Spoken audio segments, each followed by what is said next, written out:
Vamos a orar al Señor. Bendito Dios y Padre Santo, te alabamos, Señor, te damos gracias por el amor tan grande con el que nos conociste y el amor tan grande con el que nos aceptaste, siendo nosotros tus enemigos, obtusos a tu palabra, Señor, en todo sentido. Tu misericordia nos alcanzó. Tu misericordia nos dio la oportunidad de conocer a tu Hijo Jesucristo y por Él ser salvos. Gracias, Padre, por la enseñanza de tu palabra. Pedimos que venga a nuestras vidas, que penetre nuestro corazón y eche raíces fuertes para que dé fruto al 30, 60 y 100 por uno. Gracias por todo esto en el nombre de Jesús. Amén. Bien, vamos a hablar todo el capítulo 5 de Mateo. Vamos a ver casi versículo por versículo. Bueno, vamos a hacer versículo por versículo porque hay muchas enseñanzas. No vamos a irnos mucho a otros pasajes, vamos a centrarnos en Mateo 5 y para todos aquellos que toman nota les voy a comentar algunos versículos adicionales, pero nada más como referencia, más no para que lo busquen, para no tardarnos tanto. Y al estar haciendo este mensaje, estuve viendo las versiones disponibles que tenemos ahí en la Biblia, de las Biblias. Y realmente estuve comparando las 4 más conocidas, que es la Reina Valera, la que a mí me gusta, la de las Américas, la Nueva Versión Internacional y la Dios habla hoy. Y realmente lo que descubrimos en este pasaje, en este capítulo, no es para mostrar que una Biblia está mal o no está mal, o una está mejor que otra. Realmente lo que descubrimos es que a veces la escritura, en diferente versión, te muestra con sinónimos, pero es la misma enseñanza. Eso hay que tenerlo bien importante. No una es más amplia que otra, no una es peor que otra, no, todas son excelentes. Simplemente tenemos que entender cuál es el significado de la palabra, el espíritu de la palabra. Y entrando en materia, vamos a ver que el capítulo 5 de Mateo, junto con el capítulo 6 y 7, son 3 capítulos, son lo que se le llama el Sermón del Monte. No nada más son las bienaventuranzas, como muchas veces se conocen. Son 3 capítulos de una enseñanza magistral. Y digo magistral porque es literalmente la palabra que puede hablarse de Jesús, enseñando las Escrituras. Y magistrar habla de magíster, de maestro, de enseñanza completa del espíritu de la Biblia. No solamente entender la letra, sino entender, comprender y hacer nuestro el espíritu o el objeto por lo cual Dios nos dio la escritura. Eso es lo principal de estos capítulos. Y en este pasaje, en el capítulo 5, vamos a tener prácticamente todos los evangelios nos hablan de esa confrontación, de ese enfrentamiento que tiene Jesús con sus principales adversarios, que no eran los romanos, ni era el poder, ni eran los políticos, más bien eran los religiosos de su tiempo. Y cuando hablamos de ellos, estamos hablando de los fariseos, de los saduceos, de los escribas, que eran los principales opositores a Jesús, fueron tan opuestos a él, que por causa de ellos llegó a la muerte. ¿Por qué fueron tan opuestos a él? Si ellos conocían las Escrituras, tal vez lo hayan pensado, bueno, en el Antiguo Testamento hablábamos de levitas. ¿Y dónde quedaron los levitas ahora en el Nuevo Testamento? Ya no hablamos de levitas casi. Bíblicamente, estudiando la palabra, entendemos que los saduceos serían descendientes del sacerdote Sadoc o de la línea de Sadoc, que venía de la línea de Leví, de la cual provenían todos los nuevos levitas del Nuevo Testamento, pudiéramos decirlo así. Esos eran los saduceos. Pero los saduceos, a través de todo el tiempo, desde que apareció la ley hasta que llegó Jesucristo, ellos se van apartado mucho de las Escrituras. Ellos no creían en la resurrección, ellos no creían en los milagros. En contraste con los fariseos, que fue un partido más bien se orientó un poquito a la política y a lo religioso, estaba allí en medio, luchando con el pueblo de Israel acerca de la palabra. Probablemente los fariseos, ellos eran como los sacerdotes laicos. Ellos no provenían de la línea de Leví, pero eran sacerdotes laicos, que habían conocido bien la Escritura y la conocieron también, que ellos mismos hicieron sus propias definiciones, sus propios comentarios, sus propias ilustraciones y la aplicación propia de lo que ellos entienden de las Escrituras. ¿Ustedes han escuchado el nombre, la palabra Talmud? ¿Sí? Bueno, en el Antiguo Testamento, para los judíos, no le llaman Antiguo Testamento. Para ellos era el Tanaj. Y el Tanaj es el acróstico que tiene las palabras T, N y K. No directamente como Tanakh, porque la letra K se pronuncia más como J, como Tanaj, como una KJ o una JK. Tanaj. Y esa palabra significa, la primera letra de T era de la Torá, que eran los 5 primeros libros, lo que le conocemos como la ley o el Pentateuco, ¿sí? Después estaba la N. Acuérdense que en el alfabeto judío no hay vocales, son consonantes. Entonces era la N, siguiente era de Neviim, que significan son los profetas mayores y menores, con los cuales está incluido el libro de Josué, Jueces y Samuel, más los profetas mayores y profetas menores.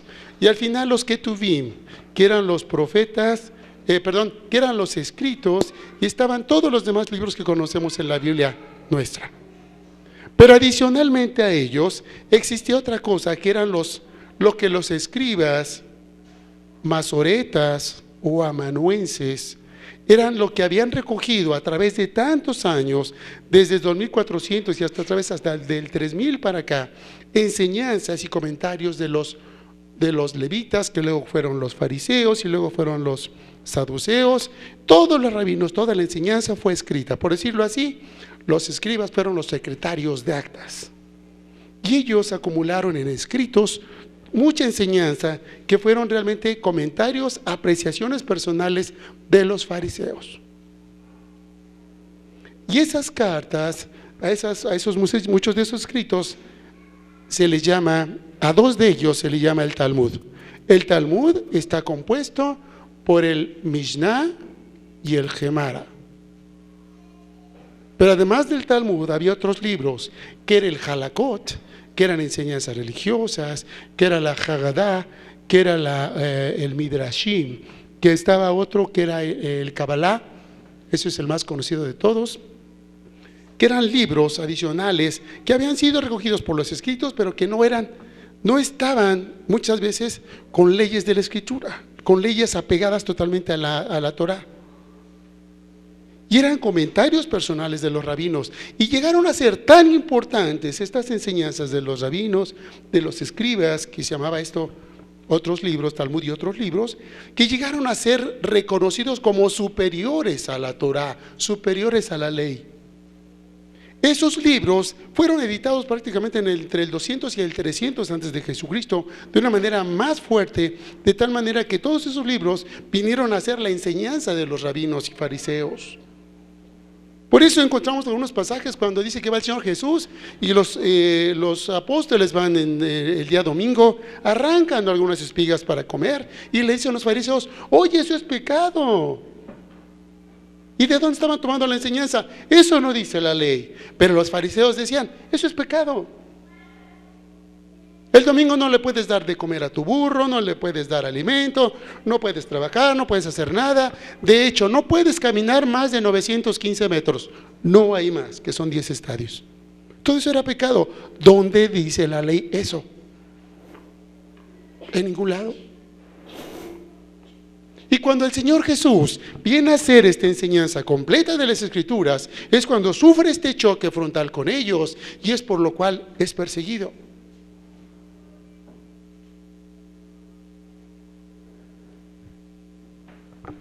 Entrando en la materia de Mateo, encontramos ahí este capítulo 5, donde empieza todo el Sermón del Monte, y es una enseñanza verdaderamente completa de la Escritura. Usualmente cuando hablamos del capítulo 5, todas las personas se acuerdan de las bienaventuranzas.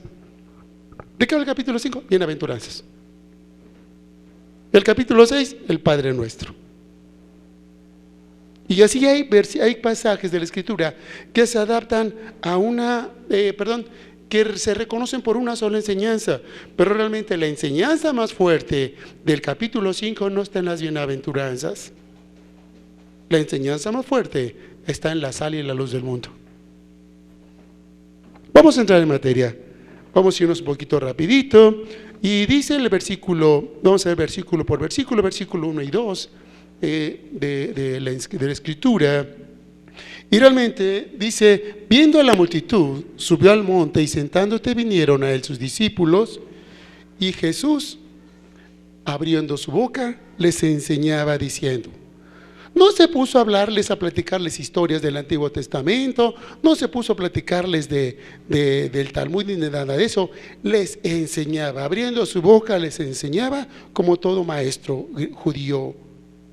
Y esta enseñanza es una completa enseñanza, literalmente decimos la enseñanza, es algo que llega al corazón del hombre para que se le quede para toda la vida. Eso es lo que es enseñar, y eso es lo que es aprender. Si hay enseñanza, tiene que haber aprendizaje. No puede haber enseñanza sin aprendizaje.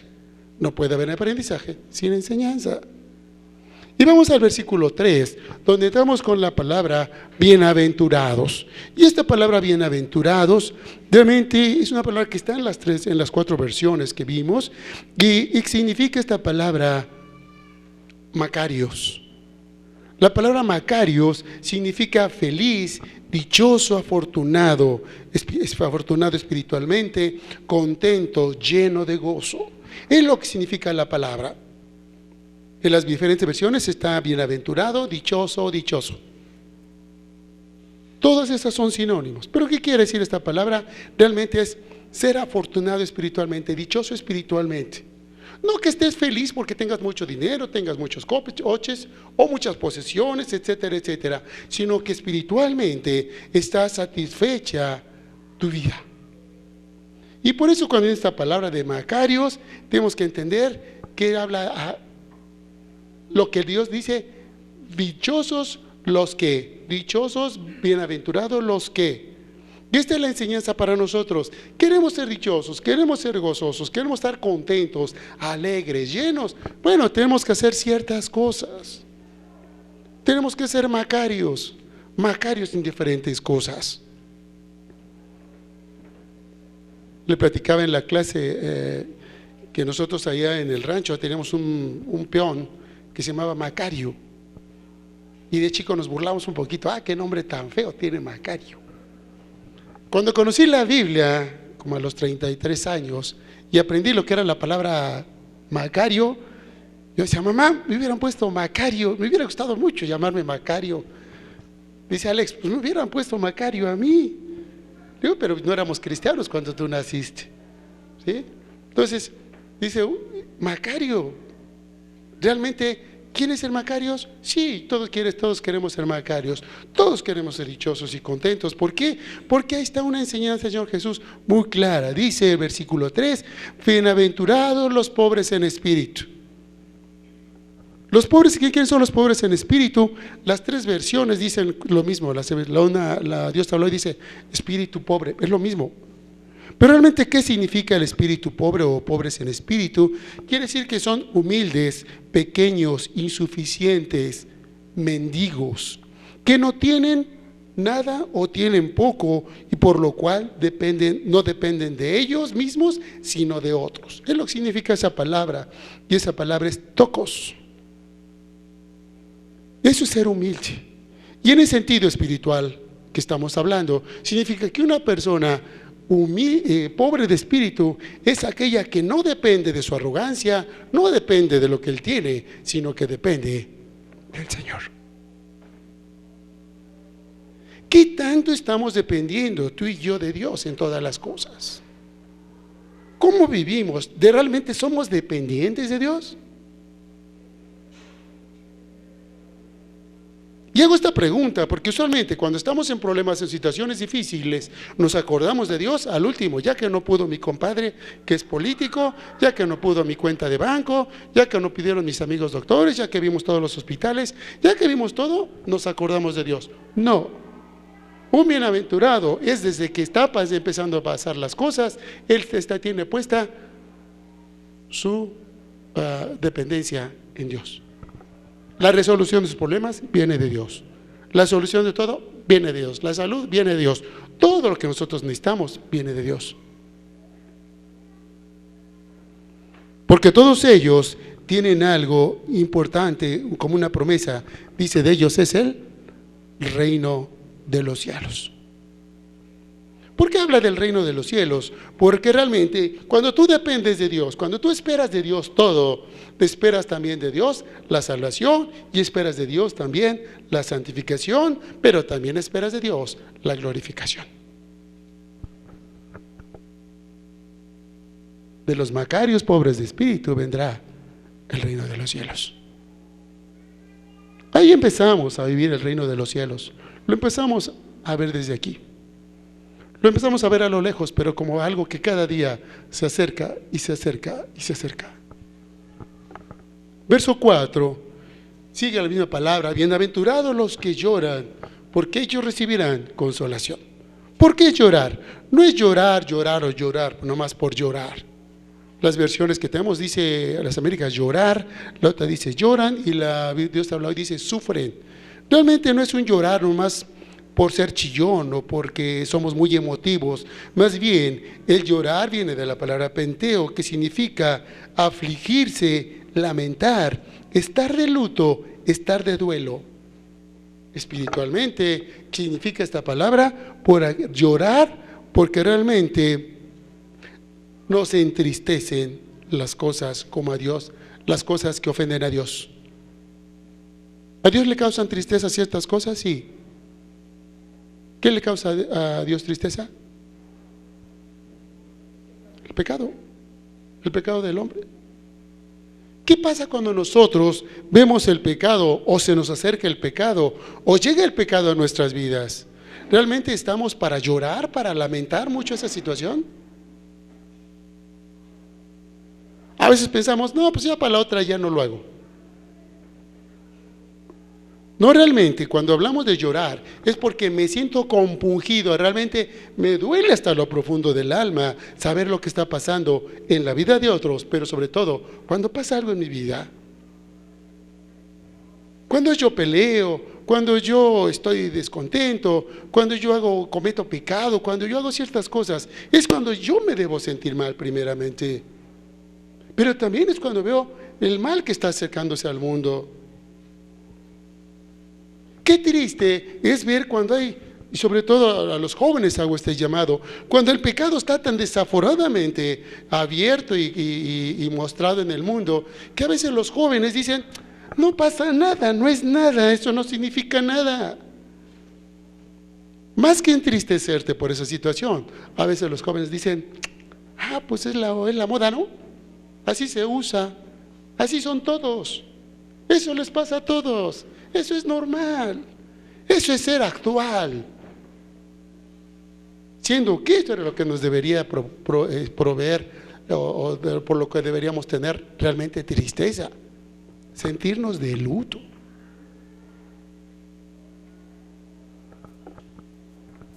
¿Y por qué lo muestra así la palabra? Porque todos pecamos.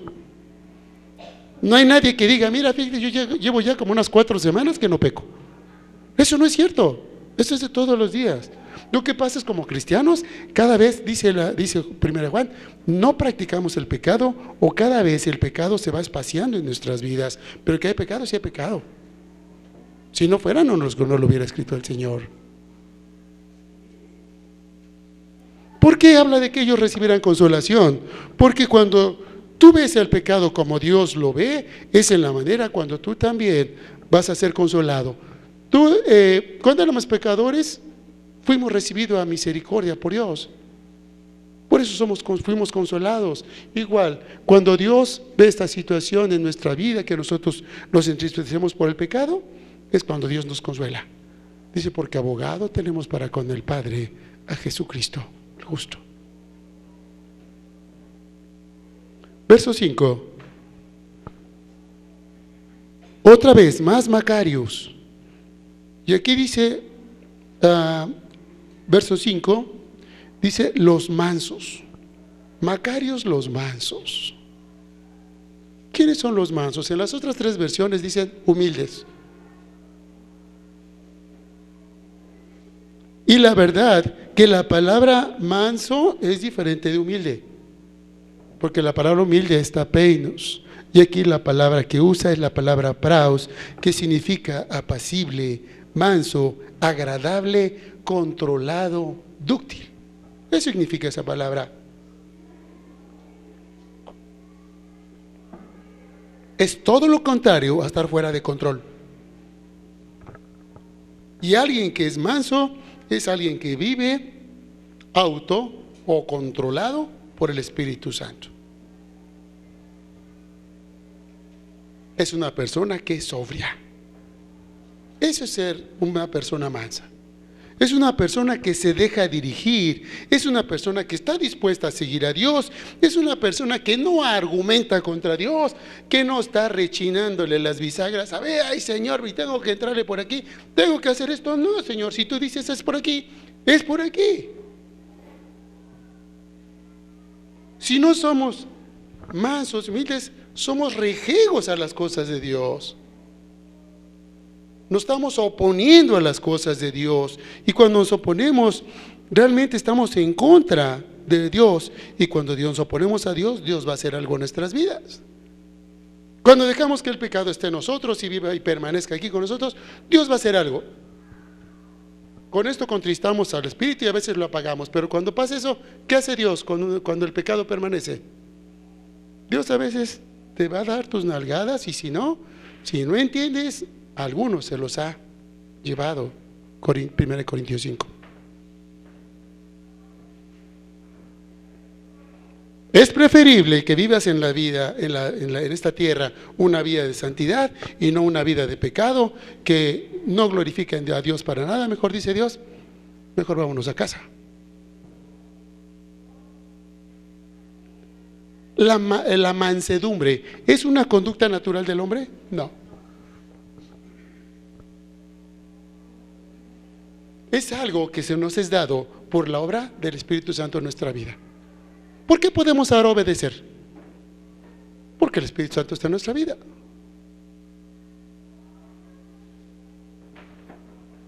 ¿Por qué a veces nos cuesta trabajo obedecer? Porque no estamos tan pegados a Dios de tal manera que lo oigamos o que sepamos qué hacer. Ellos, dice, tienen una promesa: recibirán por heredad la tierra. Si eres una persona mansa y humilde, dice, nuestra esperanza es que recibiremos la heredad. Y realmente es que vamos a ver desde este tiempo, desde esta vida, va a estar Dios dándonos y mostrándonos su bendición todos los días de nuestra vida. Verso 6. Otra vez, Macarios, los que tienen hambre y sed de justicia. En todas las versiones dice lo mismo. Y esta justicia, dice, es una palabra que se llama dikaiosune, y es un carácter o cualidad de ser recto o limpio. Denota los atributos de Dios y la consecuente naturaleza de los que son de Él. Si tú eres de Dios, si tú eres de la familia de Dios, ¿cómo tienes que vivir? Tenemos que vivir con hambre y sed de justicia. ¿Dios es justo? Sí. ¿Cómo tengo que hacer yo? Justo.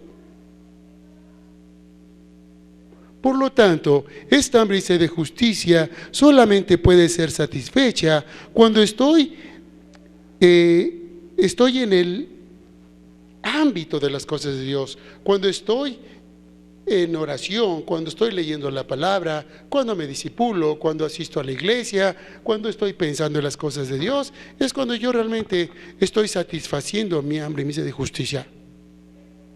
¿Cuántas veces hay semanas que no se toca la Biblia en tu casa o en tu vida? ¿Cuántos días pasan sin agarrar la Biblia? Cuando no te sacías, no tienes de hambre y sed de justicia, algo está pasando para tu vida. No quiere decir que te vas a quedar no quiere decir que te vas a morir de hambre. Simplemente sustituyes esta hambre y sed de justicia de las cosas de Dios, sustituyes la palabra de Dios por otras cosas. Por las novelas, por las películas, por el diario, por la vida de los demás.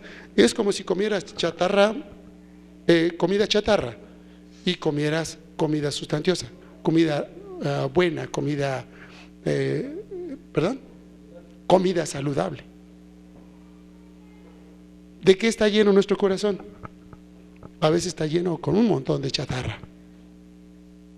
Pero realmente, bienaventurado el que ande y tiene hambre y sed de justicia, porque ellos van a ser saciados. Y cuando eres saciado, ves a Dios actuar en tu vida diaria. Estás orando y en la Biblia te das promesas y ves las promesas funcionar. Ves que esa relación con Dios está satisfecha, por lo cual tú te sientes seguro, te sientes tranquilo, te sientes en paz, te sientes animado, te sientes fortalecido, porque Dios está contigo. Sientes verdaderamente la presencia de Dios contigo. Dice el 7, bienaventurados, otra vez, Macarios, los misericordiosos. ¿Qué son los misericordiosos? Las versiones dicen misericordiosos, dice las Américas, compasivos la Internacional y compasivos Dios habla hoy. ¿Quiénes son ellos? Son la palabra que usan ahí, es la palabra lemón, que significa compasivo, misericordioso. Y esto es no solo sentir compasión, no solamente tener un sentido de ay pobrecito, ay cómo le está yendo, mira cómo le está pasando las cosas, cómo está sufriendo. Más bien es un sentido de actividad en la compasión. ¿Qué quiere decir eso? No solo ver que está pasando un tiempo difícil, sino más bien ver lo que está haciendo, que está pasando un tiempo difícil, y yo también meterme en sus zapatos, empatizar con él y poder ayudarlo a salir del problema, de la situación, de la enfermedad, de lo que sea. Ese es ser misericordioso. La palabra misericordia significa no pagar conforme a lo que mereces. A veces pensamos, oye, que a ese hermano le está pasando eso, qué bueno, se lo merece. ¿Qué merezco yo muchas veces? Hijo, merezco que me vaya muy mal. Pero sin embargo, Dios tuvo misericordia de mí. ¿Y qué hizo conmigo? Me alcanzó. ¿Qué tengo que hacer yo por los demás? Alcanzarlos. Es igual, el mismo concepto.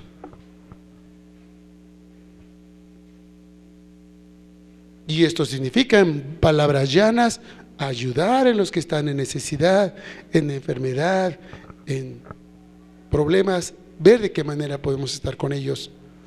A veces simplemente con estar con ellos, a veces no podemos meter las manos, pero a veces es estar con ellos de la mano, hombro con hombro, orando por ellos. A lo mejor no te puedo ayudar en mucho, pero cuando menos puedo ayudarlo. Decimos que no hay hombre tan pobre que no pueda dar nada. No hay pobre tan pobre que no pueda dar nada, como tampoco hay rico tan rico que no pueda necesitar algo. En nuestra situación podemos dar, sí. ¿Qué hace falta? Hacerlo. Esa es la parte activa de la misericordia. Si con nosotros fueron así, porque alcanzamos misericordia, ¿qué tenemos que hacer con los demás? Alcanzarlos en la misericordia. Verso 8. Otra vez, más Macarios, limpios de corazón. Limpios de corazón, así dicen todas las versiones, o de corazón limpio, sí es la palabra kataroscardia, y significa libre de mancha o mezclas impuras. En otras palabras, libres de deseos corrompidos o libre de deseos que generan culpa. Eso es literalmente. Eso es mantener un corazón limpio. Es cuando tu corazón está viviendo sin ver el pecado, sin tratar de ajustarte al pecado, sin tratar de andar buscando cómo puedes hacer otras cosas diferentes a las que Dios dice. Y esta palabra, estas palabras de limpio corazón, espiritualmente hablando, es simplemente ver la vida como Dios la ve. ¿Cómo ve Dios la vida?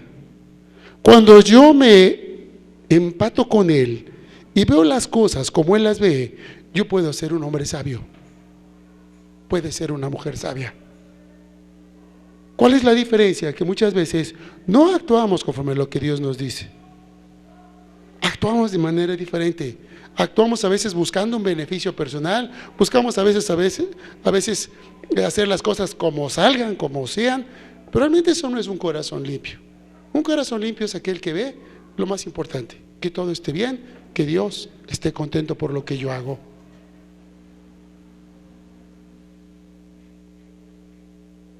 Porque ellos verán a Dios.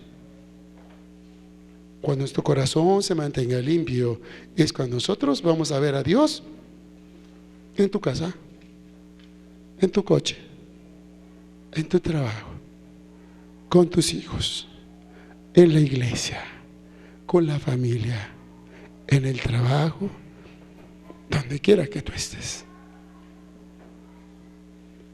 Porque vas a estar tranquilo y vas a ver las cosas, vas a ver a Dios actuar, porque en tu corazón no hay maldad, tu pensamiento es limpio.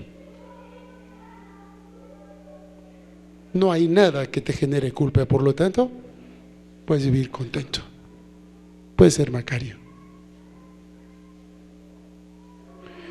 La palabra del versículo 9 habla de pacificadores.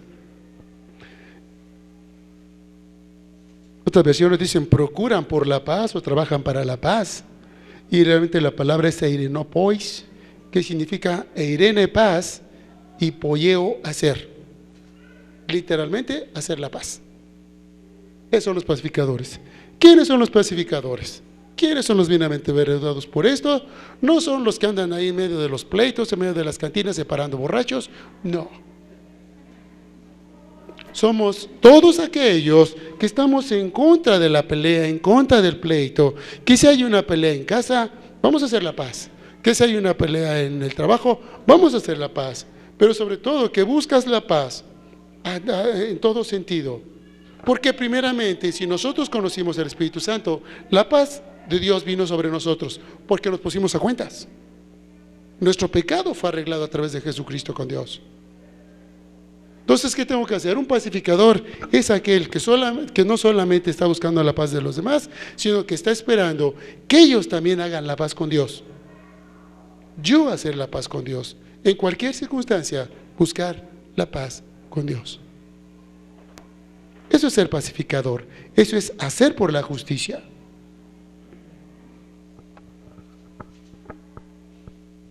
Porque ellos serán llamados hijos de Dios. ¿Quiénes son los verdaderamente hijos de Dios? Aquellos que viven, que hicieron la paz con Dios. ¿Tú hiciste la paz con Dios? Dios ya no tiene nada de qué acusarte.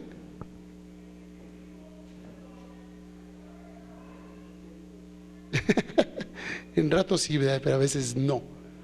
Bueno, a veces el pecado, ¿no? Pero realmente tenemos que vivir en esa paz. Fuimos justificados, algún día creímos en Jesucristo, fue un acto pasado de la fe. Creímos y eso nos hace estar en paz con Dios.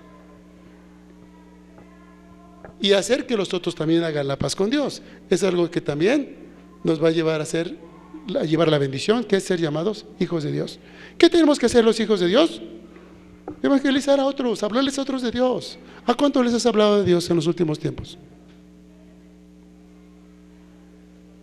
¿A cuánto les hemos hablado? A veces pensamos que hablar de Dios así como que es algo nomás de la iglesia. No es cierto, es parte de la vida diaria.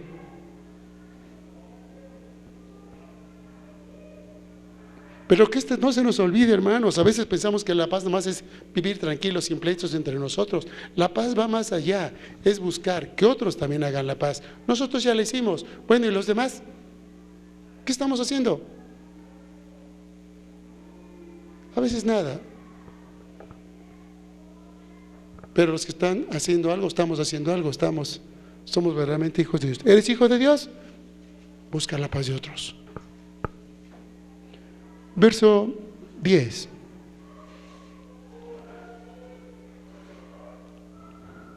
Bienaventurados los que padecen persecución por causa de la justicia. Otra vez, otra enseñanza del Señor. Dice bienaventurados o perseguidos, dicen las más versiones. Y esta palabra diogmos significa perseguir, ir en contra de. Y está hablando aquí, señores, que hay una bienaventuranza, hay una bendición cuando somos perseguidos por causa de la justicia. ¿Por cuál causa de la justicia está hablando aquí? El Señor dice, bienaventurado es cuando por lo que yo digo, lo que yo ordeno, lo yo que quiero que tú hagas, te persigan. Cuando te persigan por hacer lo recto, por no hacer tranzas, por hablar de Dios, que si alguna vez te persiguen por eso, bienaventurado. Considérate bienaventurado cuando rechaces la trampa, cuando rechaces la mentira, cuando rechacemos el pecado, cuando rechacemos todas esas cosas. Bienaventurados, dice el Señor, porque de ellos es el reino de los cielos. Esa promesa nos alcanza desde ahora hasta siempre. Cuando queramos hacer la voluntad de Dios, Dios está con nosotros. No tengamos temor, Dios está mirándonos. Dios no se ha alejado de nosotros, ni Dios es un Dios de sorpresas. Dios no tiene ninguna sorpresa, no le han llegado ninguna sorpresa nunca, ni tuya, ni mía, ni de nadie. Por lo tanto, cuando pase eso, Dios está pendiente de ti y pendiente de mí.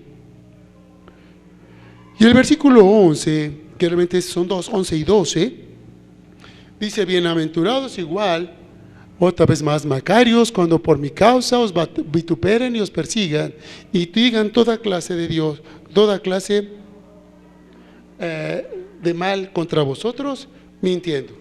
Cuando nosotros hacemos las cosas de Dios, ¿será por decir mentiras? ¿Será por hacer lo malo? No, sino porque estamos haciendo lo bueno, y cuando hacemos lo bueno van a tener que decir mentiras para podernos acusar de algo.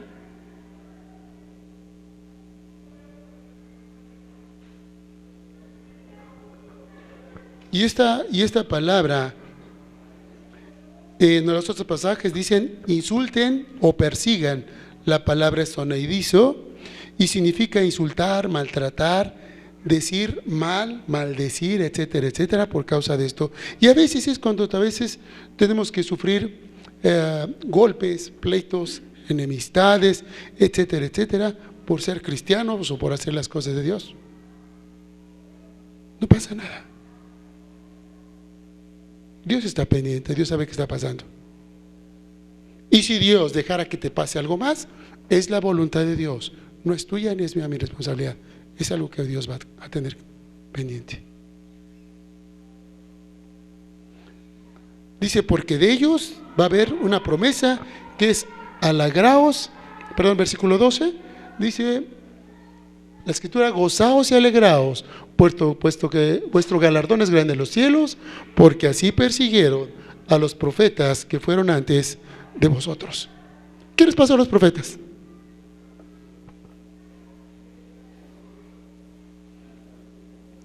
¿Cuántos de ellos se fueron los mandaron a Hawái? ¿De crucero al Caribe? A nadie.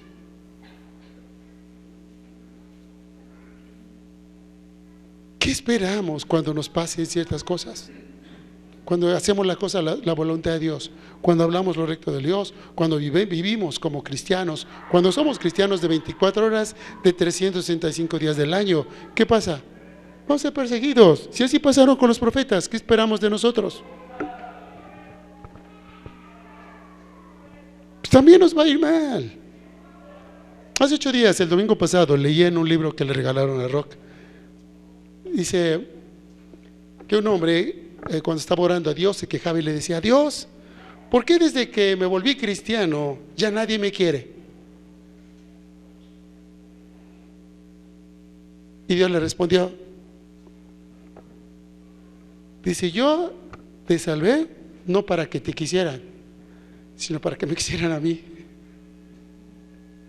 Realmente Dios no nos salvó para que nos quisiera todo el mundo, para ser agradables a todo el mundo.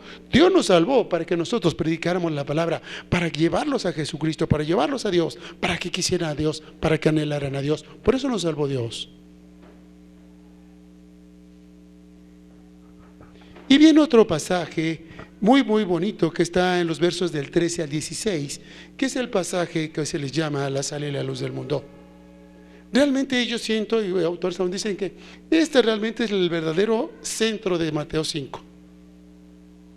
Porque sí es cierto, las bienaventuranzas son promesas, son demandas que Dios dice, mira, si tú eres así, hay muchas promesas para ti. Sí es correcto. Pero viene algo que tenemos que hacer. Bueno, para poder hacer eso, tenemos que pasar algo. Versículo 13 dice, vosotros sois la sal de la tierra, pero si la sal se desvaneciere, ¿con qué será salada? Porque si la sal no sala, no sirve para nada, sino para ser echada de fuera y llevada por los hombres. ¿Qué significa eso? ¿Qué cosa es la sal? La sal es simplemente, químicamente hablando, es el cloruro de sodio, pero su aplicación física es en muchísimas cosas. La sal te sirve, por ejemplo, para dar sabor, para dar brillantez. Las pinturas brillantes, ¿saben qué le echan? Sal, para que brillen. Al shampoo, cuando lo están haciendo, es un líquido súper líquido, válgame la expresión. Le ponen sal y se pone así muy espesito. O sea, la sal le da cuerpo. La sal también, ¿qué hace? Balancea el pH, la acidez o la basicidad de un producto. La sal purifica, la sal sana. En los ranchos se usa la sal para cuando hay algunas heridas, se pone sal, te sana. Para intensificar el frío, los que hacen helados de esos de vueltitas que le echan al hielo, sal para que entonces lo que está dentro sea sólido. Pero la parte más importante de la sal es la preservación. ¿Qué pasa cuando todos hemos comido cecina, ¿no? Es carne muy salada. O ¿cómo se dice en Estados Unidos? Bueno, una carne seca con mucha sal, ¿no? También. El beef jerky. También con la sal se preserva. Y el Señor nos habla también de que seamos la sal nosotros, para que nosotros podamos compartir también a otros acerca de Jesucristo. Y que la Biblia habla en dos pasajes que en Levítico y Números, Levítico 2:13 y Números 18:19, habla de que la sal es el símbolo del pacto. Y en Marcos 9:49-50 y 2 de Corintios 13:5 habla de que la sal es la preservación de la fe. Y cuando hablamos de la preservación de la fe, es que nosotros debemos ser sal para seguir salando, para seguirle dando sabor a la vida, sabor a lo que Dios quiere, darle nueva vida a los que están muertos en delitos y pecados. Para eso estamos puestos aquí, para compartir a otros de Jesucristo.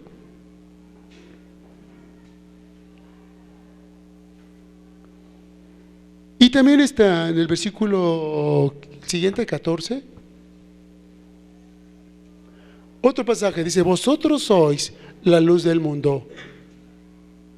¿Para qué somos puestos? Para hacer la sal, pero también estamos puestos aquí para hacer la luz del mundo. ¿Qué significa la luz del mundo? Bueno, dice que nosotros debemos estar como una ciudad, y este es un símil, dice una ciudad asentada sobre un monte, no se puede esconder. Una ciudad donde hay mucha luz, o un lugar que se ve que es muy grande y está sentada sobre una montaña, no se puede esconder, todo el mundo la ve. Así tenemos que ser también nosotros, vivir una vida de tal manera que la vivamos, que todos nos vean, y cuando nos vean, ¿cómo nos tienen que ver? Versículo 15 dice que esa luz o esa ciudad, y está hablando prácticamente de la luz, dice, no se enciende una luz para ser puesta debajo de un almud. En los otros pasajes hablan del almud, todos dicen almud, otros dicen cajón. Realmente el almud era como un cubo, bueno, una caja de madera que aproximadamente contenía entre 8 y 9 litros, un tercio de efa, más o menos alrededor entre 11 y 12 kilos de áridos. Era una medida de áridos, era una medida para medir semillas, era una medida para medir cosas secas, polvos, semillas. Y esa palabra almud es lo que significa. Entonces tú nunca se enciende una luz para ponerla debajo de un cajón. Siempre se habla de la luz para que la luz ilumine a todos los demás. ¿Qué tenemos? ¿Cuál es el símil que hace aquí la Escritura? Que nosotros estamos que estar alumbrando a todos. ¿Quiénes son los de casa? Realmente los que nos rodean. Si estamos en la casa, a nuestra familia, pero si estamos en el trabajo, a los del trabajo, y si estamos en la calle, a los de la calle. A ellos tenemos que estar alumbrando. ¿Qué vamos a anunciarles? ¿Qué les vamos a alumbrar? Igual, las cosas de Dios. Para eso fuimos puestos, y el 16 es el objetivo claro, la meta de por qué somos la sal y por qué somos la luz. Verso 16: así alumbre vuestra luz delante de los hombres, para que vean vuestras buenas obras. No nada más es andar con la Biblia debajo del brazo para arriba en el camión, o poner en tu coche ahí sobre la parte de atrás una bibliota de este tamaño, o para ponerle el montón de pescaditos, o para ponerle calcomanías. No, es una vida que es una realidad, es una vida activa, una fe activa. ¿Qué significa esto? Que nosotros vivimos realmente lo que creemos. Esto es, hacemos la voluntad del Padre. ¿Por qué? Porque cuando nosotros hacemos las cosas de Dios, es cuando los demás nos ven y quisieran identificarse con nosotros, quisieran hacer lo mismo que nosotros, porque somos diferentes. Y lo que hacemos, aunque lo hagamos delante de los malos, saben que lo que hacemos es bueno. Esto tiene un objetivo claro, es glorificar al Padre que está en los cielos. Qué bonito es cuando tus vecinos te digan: oye, ¿tú cómo le haces para creer a tus hijos así, de obedientes, de estudiosos, de bien educados? ¿Cómo le haces? Ah, mira, tienes un momento para hablarles de Dios. Mira, ¿por qué? Porque nosotros conocemos a Dios, somos cristianos, tratamos de hacer la voluntad de Dios, etcétera, etcétera. Oye, ¿por qué tu trabajo es así? Oye, ¿por qué tu esposo es así? ¿Por qué tu esposo es tan buena persona, tan recto, tan honesto? Porque mi esposo es cristiano. ¿Por qué tu esposa es así? Porque mi esposa es cristiana. Porque esas son las razones que tenemos que dar. ¿Por qué creemos? ¿Qué es lo que creemos? ¿Y por qué hacemos? Esto es vivir el Evangelio. No ser cristianos por ser cristianos, por venir a una iglesia o por tener un membrete. Eso no sirve de nada. El objetivo es glorificar al Padre.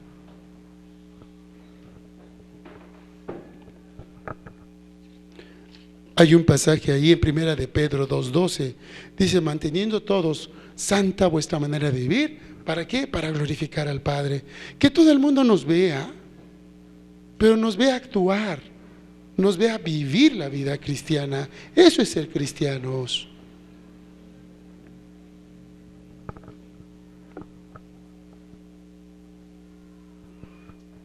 Juan 13:35 hablaba más lejano, dice, o más fuerte, decía: y en esto conoceréis que son mis discípulos, si tuvierais amor unos por otros. El amor es la verdadera identificación, nuestra credencial con los demás. ¿Cómo nos tratamos? ¿Cómo nos tratamos entre nosotros y cómo tratamos a los demás? Y viene la tercera parte de la escritura de la enseñanza en Mateo 5, que es el Señor Jesús hablando del Antiguo Testamento. Bienaventuranzas,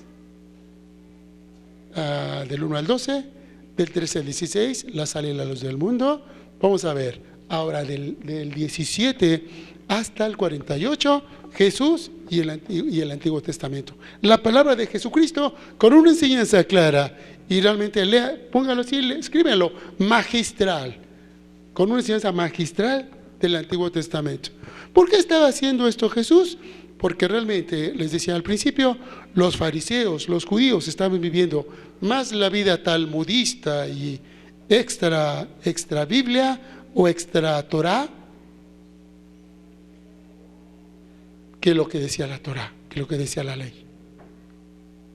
Y empieza diciendo, versículo 17, dice Jesús: no penséis que he venido para abrogar la ley o los profetas, no he venido para abrogar, sino para cumplir. ¿Qué significa esta palabra? Parecería que son las mismas palabras. El primero, abrogar, es, en algunas versiones dice abolir, anular o suprimir. ¿Sí? Es la palabra catalugo, que significa ver debajo, o sea, destruir totalmente, derribar, deshacer, desvanecer. Eso significa esa palabra abolir o abrogar, perdón. Y el segundo, abrogar, es quitar algo que no sirve. Es diferente la palabra. Y realmente cuando está hablando esto, está hablando Jesús. Dice: yo no he venido para cambiar la esencia moral del Antiguo Testamento. Yo no vine a quitar el Nuevo Testamento. Yo no vine a dar algo nuevo. Yo estoy llegando aquí para cumplir lo que dice la Escritura. ¿Por qué? Porque el espíritu de la palabra se había tergiversado, había sido tomado erróneamente, había sido cambiado por los fariseos, por los saduceos, por los escribas. ¿Y por qué hace esta explicación Jesús? Dice: yo no he venido para cambiarla, sino para cumplirla. ¿Qué tienen que decir a los fariseos en ese caso? Nada. No tienen nada que decirle, pero sin embargo, puesto que aquí se refiere a la ley y los profetas, a la Torah y a los Neviim. ¿Jesucristo hizo algo en contra de ellos? Nunca. ¿Por qué entonces los fariseos y los saduceos se escandalizaban? Porque estaban viendo otra cosa. Los fariseos se jactaban de ser observantes muy exactos de la ley, pero más bien eran observantes exactos de la palabra, no del Espíritu.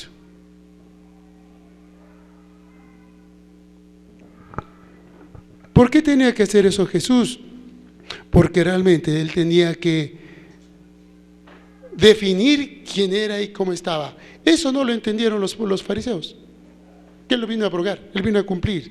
Y cuando habla de cumplir, realmente dice Jesús, el versículo 18, dice que ese cumplimiento no vino a cambiarle ni a quitarle un cachito siquiera, sino que dice: porque de cierto os digo que hasta que pasen el cielo y la tierra, ni una jota ni una tilde pasará de la ley hasta que todo se haya cumplido. No vino a modificar absolutamente nada. Los fariseos pensaban en otra cosa, por eso nunca lo entendieron. Dice: ¿qué cosa es esto? Dice que pase, que hasta que, dice que ni una jota ni una tilde. ¿Qué es una jota y una tilde? En las nuevas versiones lo ponen como lo tienen como una iota o una i o una jota. Y realmente la letra J era la más pequeña en el alfabeto hebreo, y en la traducción griega se llama iota, como una I, y la J era más un palito con un ganchito. Dice: bueno, ¿qué cosa era la tilde? Algo que el alfabeto hebreo también podía tener a los lados, era un ganchito que le daba el sentido de la palabra correcta. ¿Sí? Entonces dice: no va a pasar ni un ganchito. Si lo vemos en las nuevas versiones, dice un acento, ni una palabra. Y realmente es eso. Dentro de la gramática griega, el tilde se habla como acento.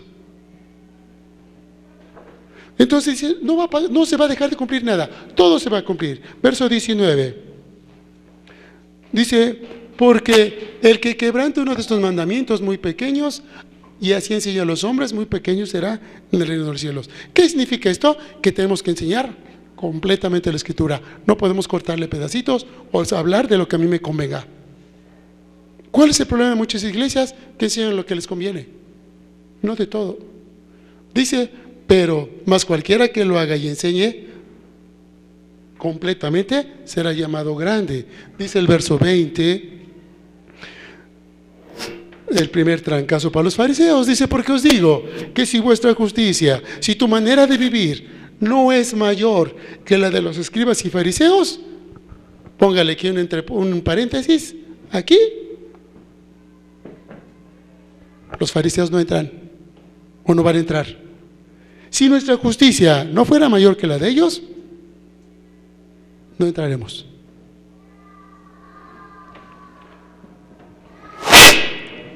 Uy, es para despertar a los dormidos. Algo está pasando por ahí. Y bien, y sigue hablando del versículo 21 al 26, viene una enseñanza completa acerca de la ira. Verso 21 dice: ¿oíste que fue dicho a los antiguos? No matarás. Las pilas, ¿qué hago? ¿Cambio micrófono? ¿Cambio pilas? ¿O cambio de instrumento? ¿Me le echo a voz directa? Bueno, sigue diciendo, ahí hay otro micrófono, mientras lo ponen, seguimos con esto. Verso 21, ¿oíste que fue dicho? Porque el Señor Jesús habla, no dice,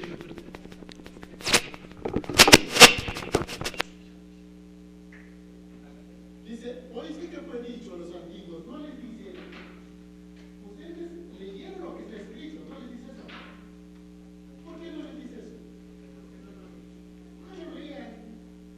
Y además, ¿quién daba la ley? ¿Quién daba las instrucciones de la ley y todo lo que seguía? Los fariseos. ¿A quién escuchaban? A los fariseos. ¿A quién escuchas tú? ¿Al pastor o a la escritura? Vamos al pastor, ¿verdad? Así los domingos me siento un rato feliz y contento, me dicen todo lo que quiero saber, y a veces, más bien dicho, me dicen lo que no quiero saber porque afecta mi vida, y a veces me olvido de la escritura. No puede ser eso, no puede ser uno y otro, tiene que ser ambos. ¿Qué pasaba aquí? ¿Oíste qué fue dicho a los antiguos? Igual, volvemos al punto, los fariseos hablaban de otra cosa. Dice: no matarás, y cualquiera que matare será culpable de juicio. Aparentemente, dentro del ámbito judío, dentro del ámbito farisaico, si no matas estás bien, no hay bronca con tu vida. Sí puedes odiar y puedes sentir mal y puedes ser mala gente y puedes odiar y puedes hacer muchas cosas, tener malos sentimientos y hasta emociones contrarias con los demás, no había problema con eso. Y era lo que enseñaban los fariseos. Pero realmente el Señor Jesús habla del sentido de la Escritura, verso 22, perdón. Pero yo os digo que cualquiera que se enoje contra su hermano y cualquiera que diga necio a su hermano será culpable ante el concilio, y cualquiera que le diga fatuo quedará expuesto al infierno. Realmente el sentido del Antiguo Testamento, de la ley, era nomás que no mataras. ¿Por qué habla de no matar? ¿Por qué habla del enojo el Señor Jesús? Porque el enojo es lo que genera la amargura. Las emociones mal dirigidas te generan uno de los destructores más grandes de la felicidad, que es la amargura. ¿Realmente está hablando nada más de no matar? No, habla nada más de no hacer, más bien habla de el interior, y el fariseo hablaba nada más de lo exterior. Que en tu corazón nunca albergue enojo ni nadie con los demás. Que tu corazón siempre esté tranquilo, vive en paz. ¿Sí? ¿Por qué hablaba Jesús? Porque los fariseos juzgaban las palabras y lo que hablaban los fariseos juzgaban las palabras, mas no, perdón, la ley solo juzgaba las palabras y las acciones, mas no los pensamientos. La ley, y como fue enseñada, solo juzgaba las acciones y las palabras, mas no los pensamientos. ¿Cuál es el problema aquí? El pensamiento, el deseo de tu corazón, los sentimientos. ¿Por qué enseña Jesús magistralmente eso? Dice, porque no debemos de evitar cualquiera de esto. En unas versiones dice necio, en otras dice raca. En las Américas dice raca, ¿no? Raca, que significa insensato o necio, o cabeza hueca. Y realmente es un insulto. Y la raíz de todo este problema es la ira y el odio que generan amargura. Ese es el problema. Por eso dice, verso 24, por tanto, si algo tu hermano tiene contra ti, antes de que vengas a la iglesia y te hagas tu ofrenda y cantes a gloria y gloria y aleluya y todo lo que tengas que hacer, hermanos, bendito seas, gusto en saludarte. Voy. Antes de presentar tu ofrenda, verso 25, hay que hacer algo. Deja allí tu ofrenda delante del altar, ve y reconcíliate con tu hermano y entonces, ahora sí vente. Los sábados sería un buen día de reconciliación, ¿no? Para que los domingos pudieran venir todos acá. Pero realmente no está hablando de los, está hablando de que todos los días, si tú te das cuenta, en el momento que des cuenta que hay un problema con tu hermano, reconcíliate. En ese momento. Para que vengamos el domingo, el día que nos presentemos delante de Dios, no solamente a presentar la ofrenda, sino cuando nos presentemos ante su palabra o en oración, estemos tranquilos, limpios. Verso 25, pues se ponte de acuerdo con tu adversario mientras puedas, mientras tengas tiempo, porque puede llegar una situación donde tengas que enfrentar al juez y entonces sí, al bote. No te va a dejar venir aquí a cantar aleluya, aleluya, gloria a Dios. No, vamos a ponernos de acuerdo. Siguiente pasaje, dices del verso 27. Dice, no vamos a salir de ahí hasta que paguemos todo lo que debamos. 27, vamos adelante. Otra vez, oísteis que fue dicho. Ahora viene otro asunto muy importante, que es la palabra adulterio. Y realmente, cuando habla de adulterio, utiliza la palabra mocheo, que significa una relación ilegítima del esposo o la esposa con otra persona, con otro u otra. Ese es el adulterio. Y esta palabra mocheo está hablando de una relación que no puede estar dentro del matrimonio, totalmente en contra. Dice, ¿oíste que fue dicho? Sí, todo el mundo lo sabe eso. Versículo 28, pero yo os digo que cualquiera que mira a una mujer para codiciarla, ya adulteró con ella en su corazón. ¿Por qué habla de esto? Porque igual, era solamente algo externo. Mientras no digas nada y no hagas nada, no te vayas con otra mujer, no hay bronca. Pero sí era posible que estuvieran pensando, hablando, asistiendo o haciendo cosas que no eran correctas. Aquí hay, enseguida del verso 29, hay una hipérbole. ¿Qué es una hipérbole? Es una enseñanza con una exageración, con algo más grande para mostrar algo más pequeño. Dices, por tanto, si tu ojo derecho es ocasión de caer, sácalo y échalo de ti. Es mejor que se pierda uno de tus miembros y no que todo tu cuerpo se echa del infierno. ¿Realmente está hablando de la mutilación? ¿La automutilación? No estamos hablando de eso. Dice más bien, Dios está hablando o te está enseñando acerca de la seriedad del pecado y las consecuencias. El adulterio es uno de los pecados más graves que tiene consecuencias más desastrosas en la vida del hombre. ¿Por qué lo está diciendo? Mira, si fuera necesario, sácatelo. Realmente no te necesitas sacar un ojo. Más bien, guarda tu corazón, guarda tus ojos, guarda tu mente, guarda tus pasos. No lo hagas, eso te va a destruir. Y por eso se le llama una hipérbole. Realmente es para marcar el gran problema del pecado en contra, o más bien vivir a favor de la santidad y el honor. Y viene el versículo 31, otra enseñanza también. 31 dice,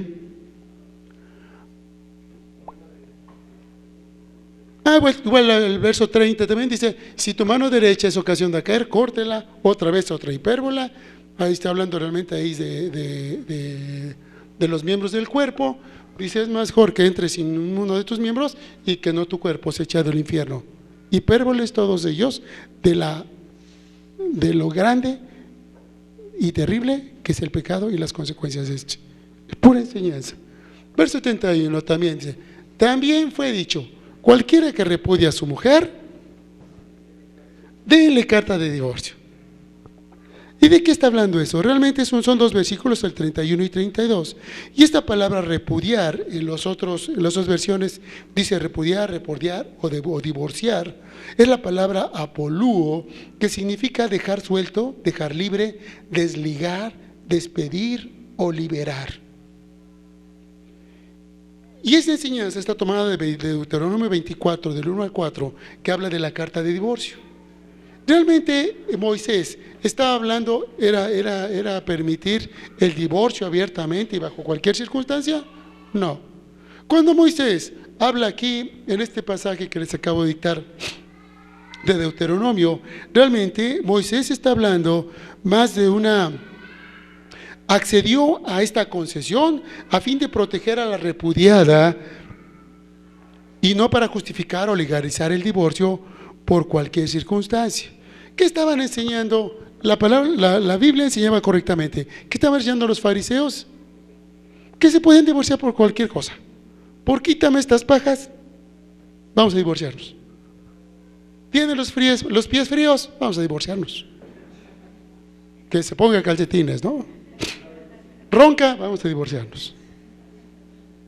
Es medio fodongo, vamos a divorciarnos. Yo conozco una pareja que se divorció porque no hacía la avena como su mamá. Es serio. Es motivo de risa, pero si encuentran van a ver que hay divorcios que dices.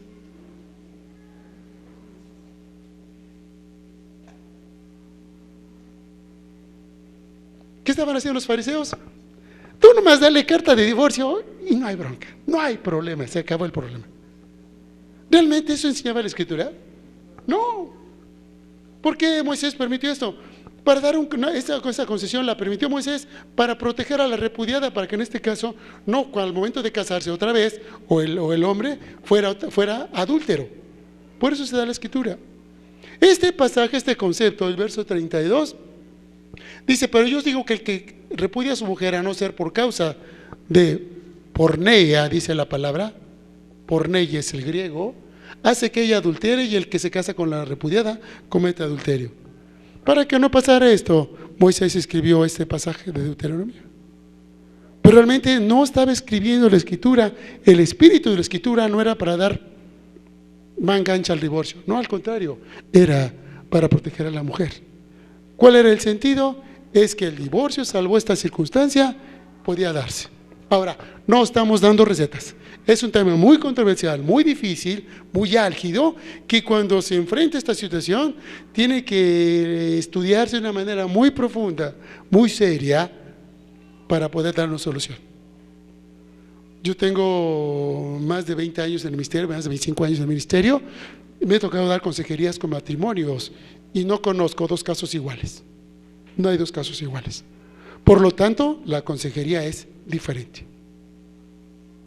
Y para hablar de este tema es un tema muy largo, pero tiene otros pasajes como es Mateo 19 del 7 al 9, Lucas del 16, 18 y 1 Corintios 7, 15. Bueno, todo Corintios 7.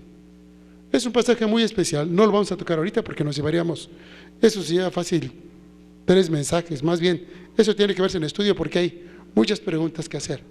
Y vamos por los siguientes, que dice, el siguiente pasaje habla de del divorcio, y el último pasaje habla de los juramentos de los hombres, del 33 al 37. Este es muy sencillo. Realmente cuando dice la Escritura, en el verso 33 dice, no perjurarás, y esta palabra es jurar. En otras versiones dice jurar falsamente, o no falte su juramento, o cumplir tus ofrecimientos.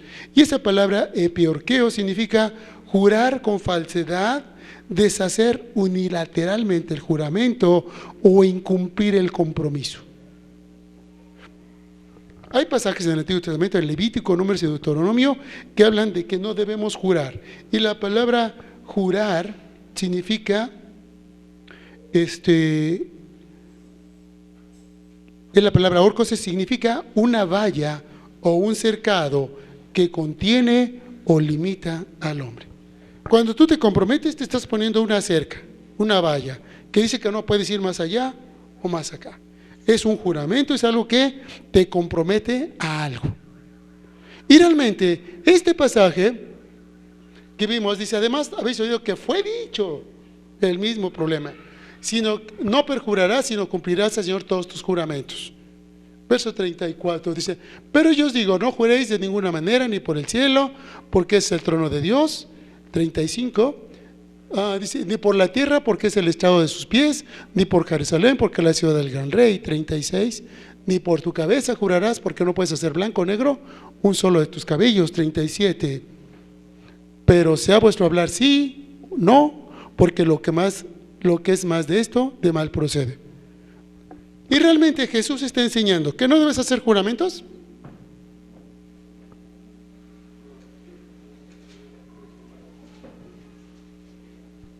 Viene una enseñanza muy especial. Se nos ha enseñado todo el tiempo que no podemos jurar. Esto en gran parte es cierto. ¿Realmente Jesús está enseñando que no puedes jurar por absolutamente nada del mundo?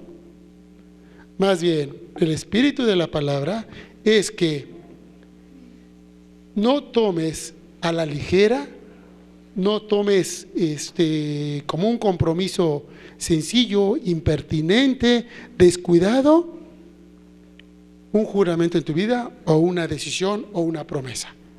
Mucha gente dice, no, yo no juro, yo prometo. Es lo mismo, ¿no?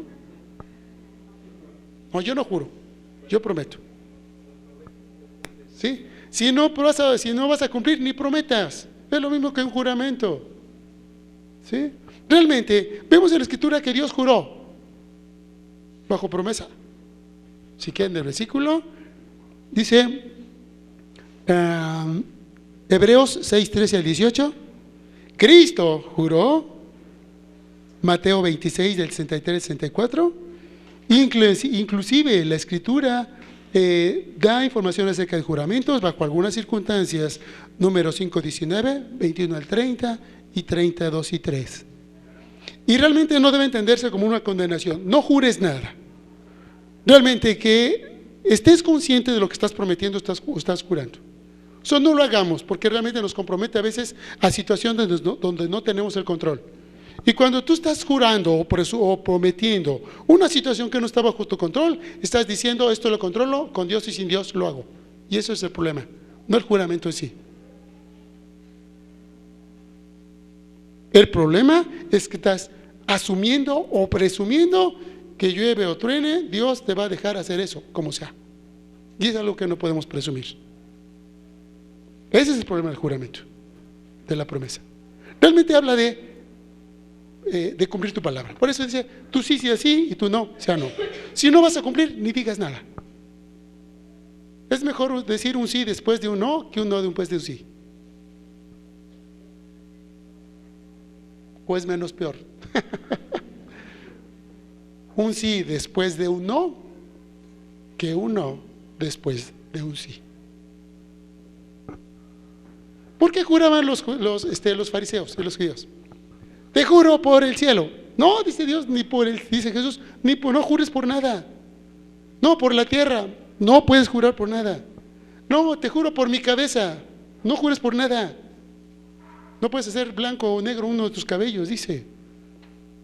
Ah, te juro por mi mamacita linda, no jures. Por mis hijos, no. Es el sentido, ¿me entienden? ¿Por qué nadie juraba por Dios? Los fariseos nunca juraban por Dios. Juraban y prometían por todo menos por Dios. ¿Por qué? Porque entonces decían, no, ahí sí me meto en problemas, porque ahí sí me meto con el que sí me puede dar en la torre. Entonces por eso no prometían por Dios. Por eso no nos decíamos prometer ni jurar nada. Nuestro sí sea sí, nuestro no sea no. Mejor un sí después de un no y un no después un no después de un sí. ¿De acuerdo? Lo último. Y realmente el Señor Jesús, respecto a lo que les decía, es que nosotros, nuestro hablar sea sí o no, como si estuviéramos bajo juramento. ¿Se acuerdan de las películas, no? Cuando están en juicios en Estados Unidos, con la Biblia, o aquí, promete decir la verdad y más que la verdad. ¿No? Ese es el espíritu. Tú haz ofrecimientos con lo que vas a cumplir. Lo que no vas a cumplir, no te metas, no lo hagas. Y al final dice, ¿oíste que fue dicho? Ojo por ojo, diente por diente, la famosísima ley del talión. ¿Qué significa la ley del talión? Realmente era limitar la justicia, limitar el castigo a lo justo. La ley del talión, y así decía, ojo por ojo, diente por diente, quiere decir que si se robaban Alguien te robaba un becerro, tenía que darte un becerro y algo más. Y la ley de Dios decía que tenía que regresar el becerro y algo más. La ley del talión era a la par. ¿Me robaste un becerro? Dame un becerro. ¿Me robaste un burro? Dame un burro. Y realmente la ley, esta es la ley del talión. Jesús va más adelante. Esta ley del talión era para limitar el castigo y la ley del hombre contra el hombre. ¿Por qué? Porque siempre que nosotros queremos hacer nuestra justicia, se nos pasa la mano. Si alguien nos nos insultó algo, nosotros queremos vengarnos con más insultos. Si alguien nos dio una bofetada, queremos darle una con todo. Si alguien nos dio una patada en el fútbol, la siguiente queremos quebrarle la espinilla. ¿Por qué hace Dios esa enseñanza? Jesús hace esa enseñanza porque dice, no es correcto eso, no es así. La ley del talión no funciona en la vida cristiana, no funciona así. Realmente, ¿de qué está tratando aquí la Escritura? Verso 39, dice, el verso 38, habla de una justicia exacta, no revancha. ¿De qué habla? Versículo 39, no te resistas al malo. ¿De qué está hablando ahí? Pero yo os digo, no resistáis al que es malo, antes a cualquiera que quiera que te hiera en la mejilla derecha, vuélvele también la otra. ¿De qué está hablando aquí?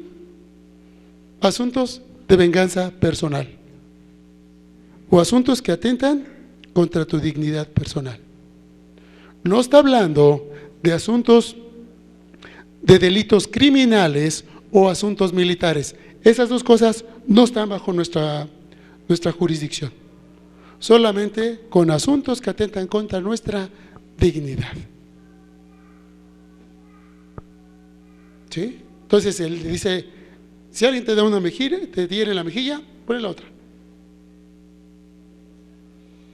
¿Sí? Como cristiano yo tengo que hacer eso. Verso 40. Dice, y al que quiera ponerte a pleito y quitarte la túnica, déjale también la capa. Y a veces nosotros, por recuperar nuestras pertenencias, estamos dispuestos a pelear. No te pelees por eso. Es la esencia de la ley, de la esencia de Jesús. Si alguien te quiere quitar algo, déjaselo. Dios te puede suplir otro, o uno más bonito. 41. Y a cualquiera que te obligue a llevar carga por 1 milla, ve con él 2. Y aquí está diciendo Jesús contra aquellos que quieren limitar tu libertad personal. Es que no puedes hacer esto, es que no puedes hacer lo otro, no puedes hacer lo otro. Yo soy libre. Mientras yo no contravenga la ley de Dios, soy libre.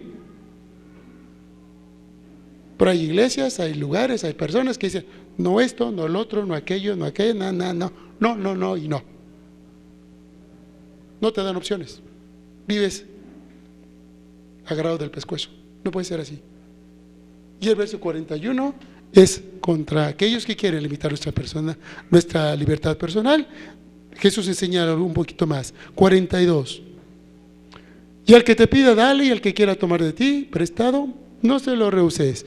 Y es contra la violación del derecho de propiedad. Es que esto es mío. No es mío, es tuyo. Déjaselo.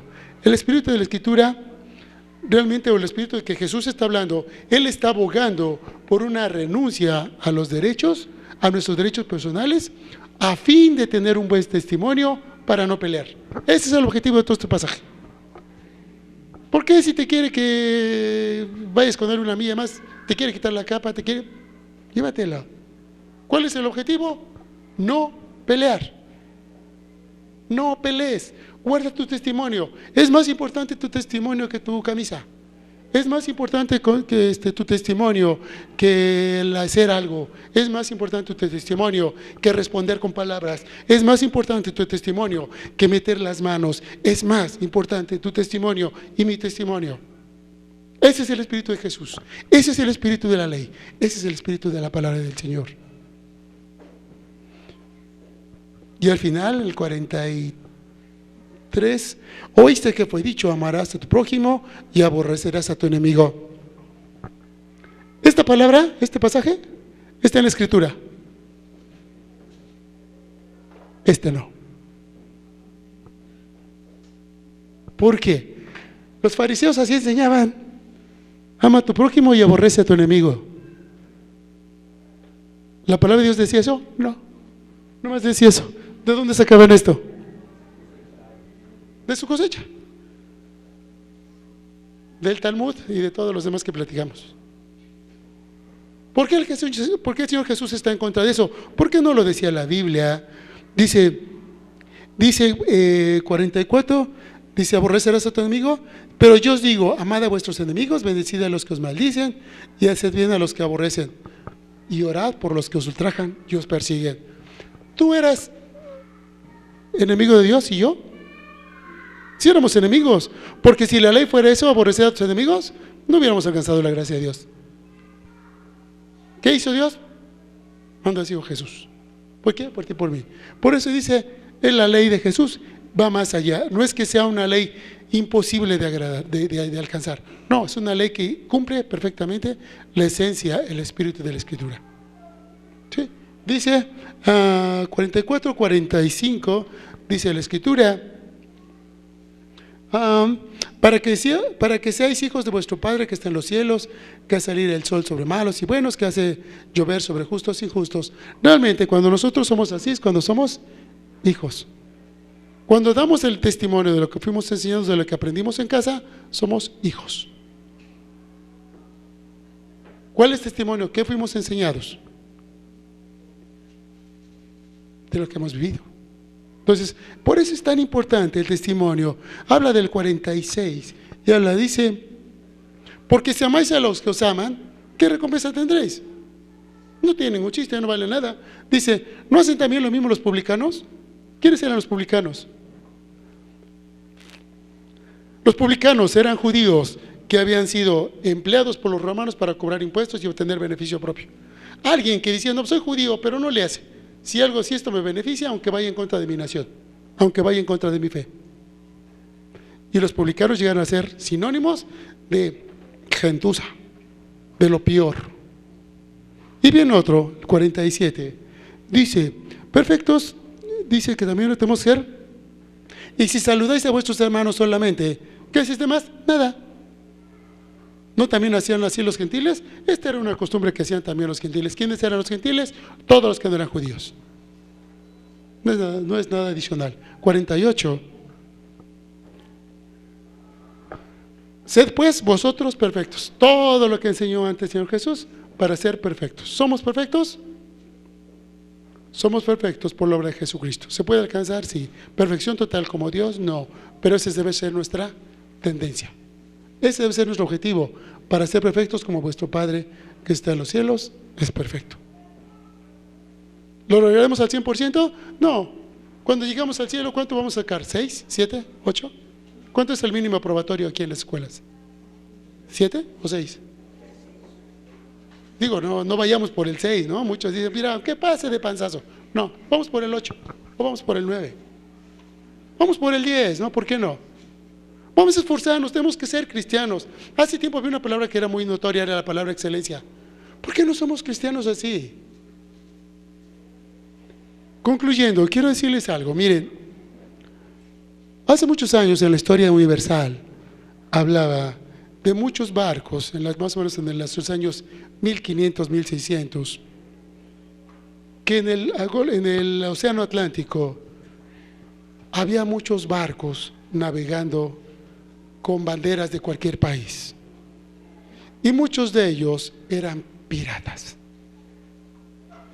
¿Y los barcos piratas navegaban con su bandera así de calaca, con banco de pirata? No. Los barcos piratas navegaban si eran si era un galeón español con la bandera de España, y si eran franceses con la bandera de Francia, y si eran ingleses con la de Inglaterra, o si eran holandeses, etcétera.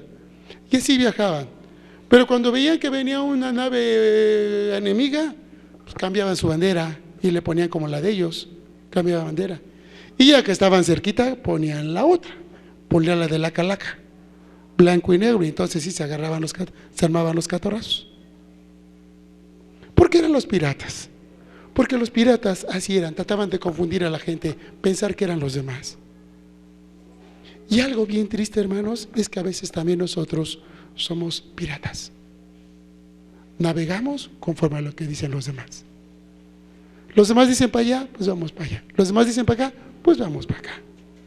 Si somos cristianos, tenemos que ser cristianos, rectos, de una sola fila. No seamos piratas, hermanos. Seamos íntegros en toda nuestra manera de vivir, recordando siempre la enseñanza de Jesús. Es más importante el espíritu que las palabras y las acciones. El espíritu. Vamos a orar.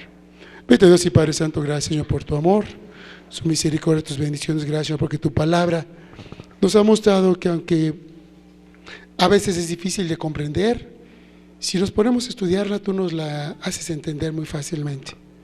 Nos haces comprenderla, pero sobre todo la haces tan fácil para que la podamos vivir, que además tú nos ayudas en eso. Por lo tanto, no es ningún mérito personal ser cristiano y vivir la vida cristiana, sino es algo que tú mismo nos has dado. Gracias, Padre, por tu palabra. Ayúdanos a vivir conforme a ella, ser testigos fieles de tu palabra y sobre todo hablarles a otros de Jesucristo para que ellos también puedan ser salvados. Gracias te damos, Señor, por todas tus bendiciones. En el nombre de Jesús. Amén. Dios bendiga, hermanos.